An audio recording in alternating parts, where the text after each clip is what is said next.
fazer muita coisa também. No entanto, a gente vê pessoas cada vez mais dispostas, mesmo na velhice, se aposentar, né? Sair do mercado de trabalho e ter os filhos crescidos e ver a vida esvaziada. É aí que está a importância da gente se dedicar e dar valor a essas pessoas, atribuindo não só valor, mas atribuindo também tarefas, porque não é porque é idoso que essa pessoa tem que ficar encostada sem fazer nada. Por isso que muitos, a doutora vai falar aqui mais adiante, acredito, mas muitos ficam deprimidos, muitos, não é pouco. Então, tudo isso tem a ver com o valor que a gente dá a essas pessoas na velhice. E às vezes as pessoas jogam até na cara, né? É incrível. A pessoa mais nova, que acha que nunca vai chegar no patamar do idoso, ela joga na cara, faz questão de como se o idoso realmente, como a doutora falou, não valesse nada. Doutora, quais são o que é que a doutora aconselharia para o idoso, né? Para o idoso sobreviver a esse estigma, né? Porque isso já virou estigma, essa questão. Ah, você é velho, você é isso, você é aquilo, isso é terrível. É uma construção de estereótipos, né? Muito forte, muito cultural, né? Muito social dentro dessa questão, né? Daquele que para de trabalhar. Então, assim, quando eles param, o sentimento de inutilidade é o primeiro que aparece, né? Então, assim, é onde fica a minha utilidade, a minha função dentro de um contexto familiar, dentro de um contexto social, né? Então, uma das principais orientações, uma das principais dicas é procurar ressignificar o momento, né? Ressignificar de fato, porque envelhecer não significa que você está se tornando sem função para a sociedade, para si mesmo, para o outro, né? Então, é procurar manter atividades prazerosas, né? Então, agora que você tem um tempo para se voltar para você, então para ver o que você gosta, né? Atividades físicas são importantes para que o corpo se mantenha numa vitalidade interessante, né? Isso é bonito, isso é ótimo. Então, uma alimentação saudável é muito bom, né? Que o idoso, ele começa a se haver com as necessidades fisiológicas do seu corpo, que são novas. Em psicologia do desenvolvimento, a gente trabalha com as fases. Então, há um declínio de algumas funções orgânicas na terceira idade. Envelhecer bem significa envelhecer consciente dessas transformações, né? Então, às vezes essa coisa do eu não sou velho, eu sou um eterno jovem, né? Isso aí tem uma luzinha que pra gente liga um pouco. Então, assim, por que a necessidade de se manter jovem ad infinito? Não é aí, né? Nem podemos. Nem podemos, né? Então, assim, o segredo está em saber envelhecer, né? Envelhecer com sabedoria, né? Com amadurecimento. Porque se você chega na terceira idade e isso ainda não foi muito bem elaborado, ou você ainda não entrou em contato com isso no decorrer dos anos, é óbvio, você chega na terceira idade e leva um susto. Ufa!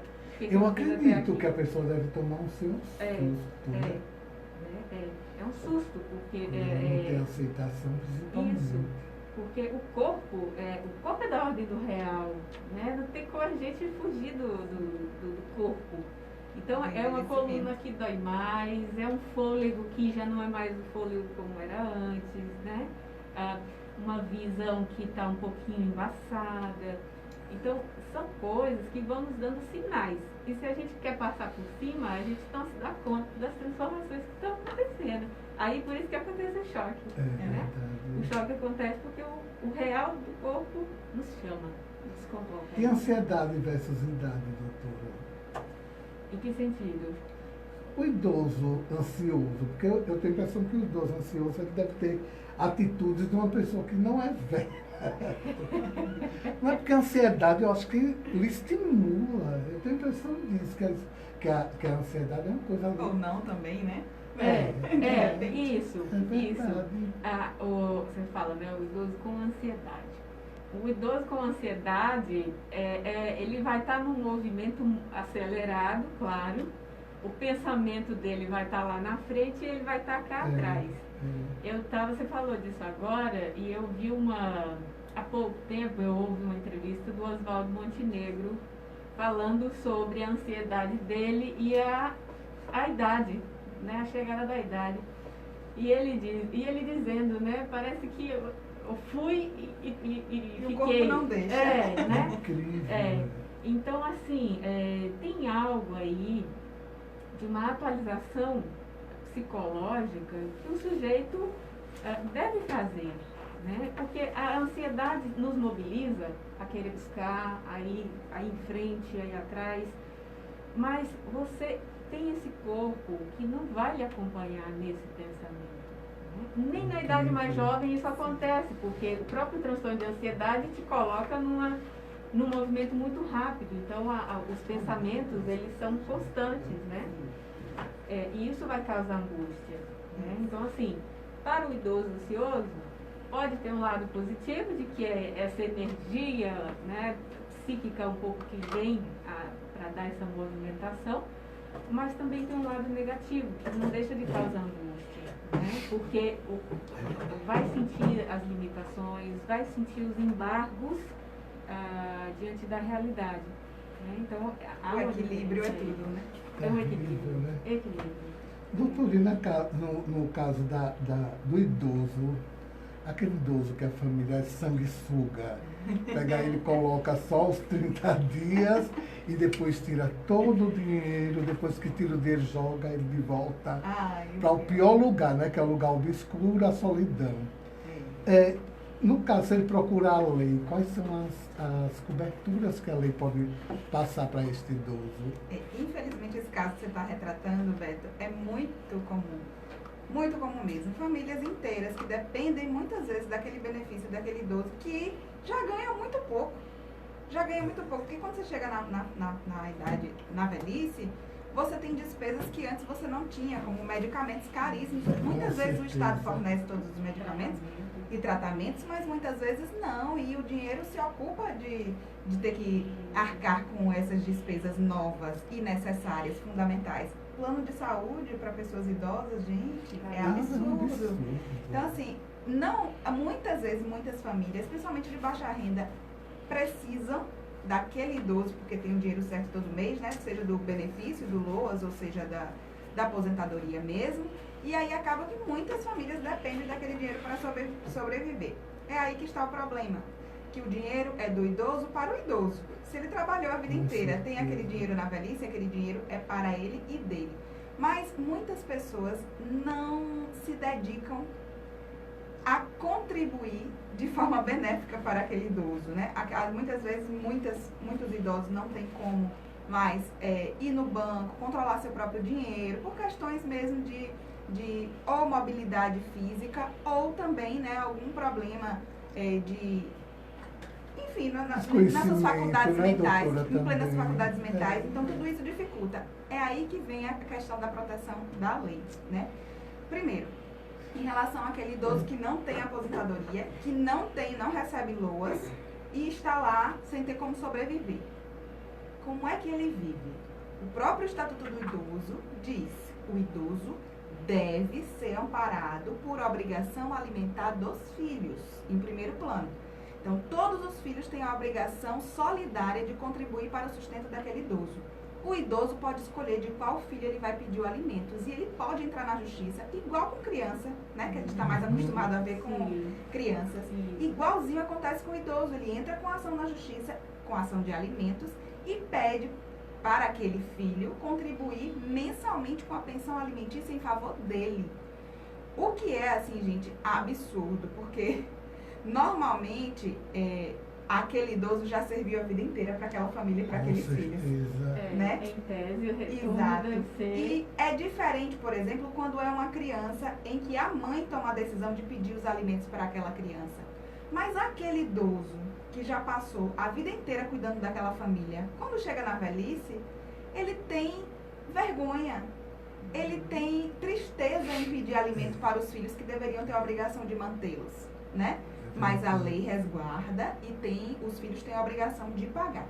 Para aqueles idosos que não têm, que podem, por exemplo, receber algum tipo de auxílio do governo, tem baixa renda, né? Não tem filho que consiga manter através de pagamento de alimentos, porque são todos de baixa renda, é possível, a partir de 65 anos, observe que são 65 anos, apesar de ser idoso, tem esse requisito de ter 5 anos a mais do que os 60.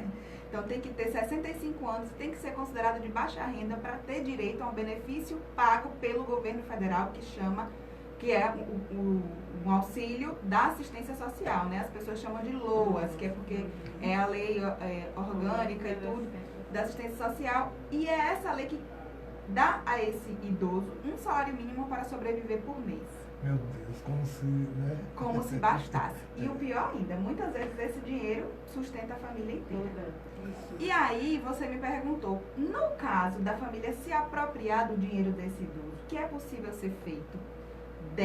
Qualquer um, viu, gente? A obrigação não é só da família, não. É de todos, da comunidade. Qualquer pessoa que tenha conhecimento desse tipo de abuso deve levar conhecimento da autoridade, deve levar à delegacia, deve denunciar ao Ministério Público. O Ministério Público é, inclusive, o defensor de muitas outras pessoas, mas também, principalmente dos idosos. Então, deve fazer a queixa, deve denunciar, porque essas pessoas precisam ser responsabilizadas e esse idoso tem que ser transferido para um lar, para pessoas que, de fato, cuidem dele.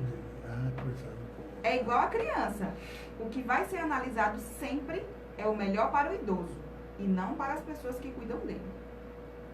Doutora, no caso do idoso, ele está com sua memória maravilhosa, vamos supor, o cônjuge viver ainda junto, né, o casal, não ter problema nenhum, ou pode ter algum problema, porque nenhum dos vai ser perfeito. Né?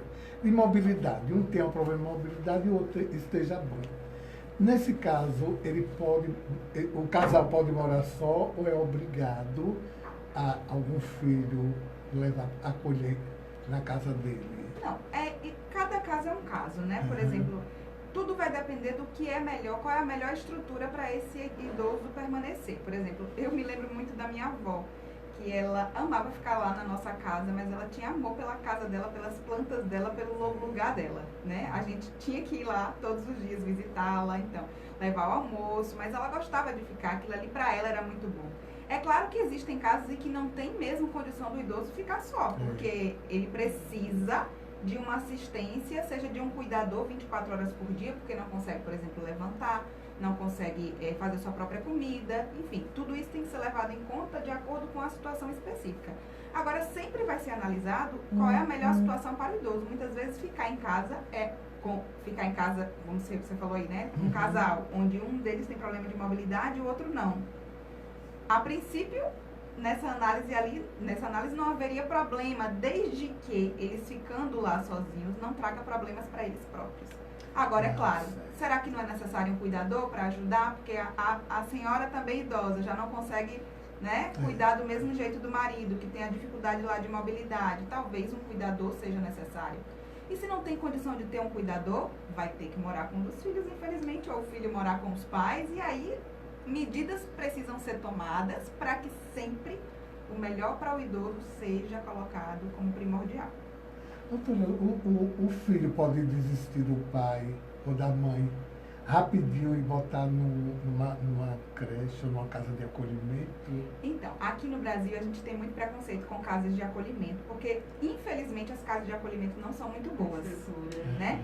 Em outros países a gente não tem isso. Por exemplo, lá na América do Norte, é muito comum os idosos já têm, inclusive, um dinheiro para quando envelhecerem ir para essas casas. Porque são muito... Exatamente. Eles já sabem que quando envelhecerem,